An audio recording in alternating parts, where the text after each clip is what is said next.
All right, let's dive into this explainer and completely rethink what it really means to be a chronic people pleaser.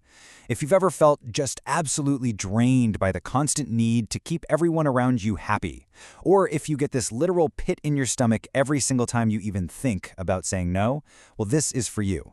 This isn't just about learning to be a little more assertive. Today, we're unpacking the deep biology and psychology behind why we constantly overextend ourselves. And more importantly, we're going to look at the practical ways to finally break free from this exhausting cycle. So honestly ask yourself right now, are you just too nice? I mean, our culture loves to reward people-pleasing, right? We hand out praise for being low maintenance.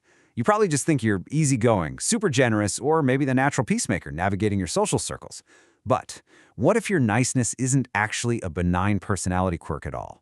What if this thing you call being nice is actually a state of hyper-vigilant panic, just wearing a really polite mask? Okay, here is the massive paradigm shift we really need to start with. The people-pleasing trap? It is actually a biological trauma response. It's a nervous system adaptation, not some benign personality trait. Think of it like survival software running silently in the background of your nervous system. For a lot of us, our brains have literally learned to equate setting a personal boundary with a life-threatening emergency. So the second you even consider disappointing someone, your brain just floods your system with cortisol. It essentially forces you to prioritize their comfort, not because you're so selfless, but to ensure your own perceived physical and emotional safety. Section 1. Installing survival software. Childhood hypervigilance. To really understand how this buggy code gets installed in the first place, we have to look closely at early attachment, going all the way back to early childhood. When a child has a secure attachment with a consistent, attuned caregiver, they develop a really strong internal focus. They inherently trust that their needs will be met, and that brings a baseline of calm. But in environments of inconsistent caregiving, where adults are preoccupied, highly critical, or emotionally unavailable, that sense of security is totally unpredictable. And to survive in that chaotic environment, the child's developing nervous system is forced to adapt. In the primary way the nervous system pulls off this adaptation is by training your attention completely outward.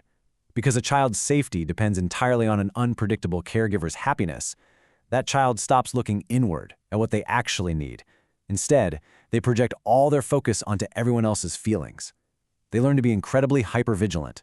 It's like they study the adults around them like a radar dish, treating even the slightest micro-shift in tone, a heavy sigh, or a slammed door as a massive, life-threatening emergency.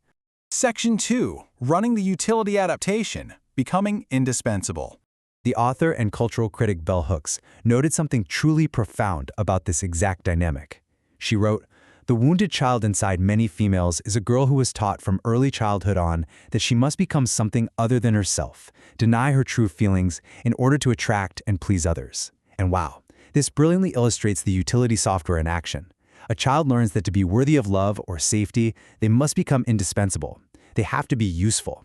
They literally start to equate having genuine, messy needs with risking their fundamental connection to the very people keeping them alive. So, to keep the peace and avoid what feels like an absolute survival threat, the child adopts a tragic, long-term safety strategy: self-abandonment. You actively diminish how you feel. You swallow your words. You completely suppress your own requirements just to avoid rocking the boat.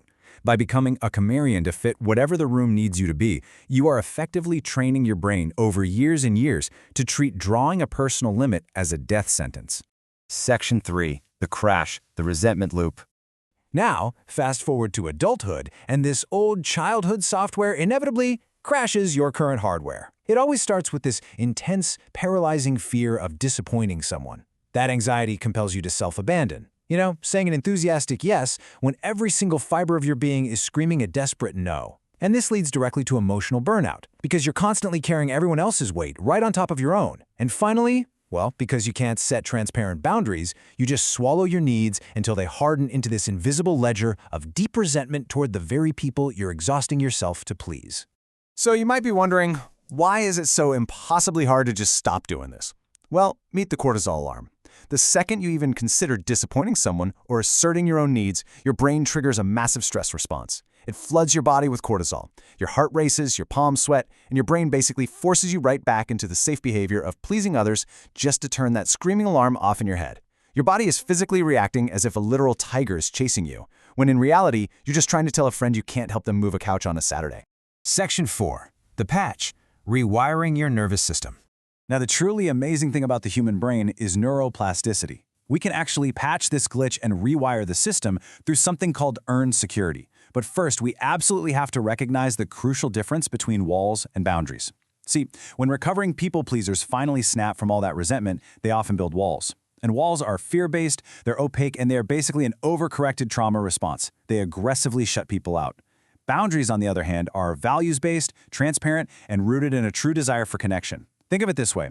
A wall says, I'm shutting you out to survive. But a boundary says, here is exactly where I stand, and I invite you to meet me here safely. Because this whole people-pleasing pattern lives deep in your body, and not just in your logical mind, we actually have to use the body to heal it.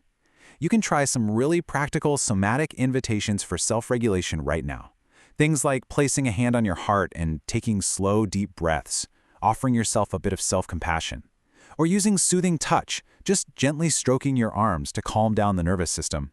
Or try grounding yourself by literally feeling your feet planted firmly on the floor.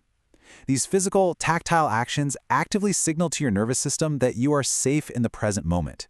You are proving to your body over time that setting a limit is no longer a threat to your survival.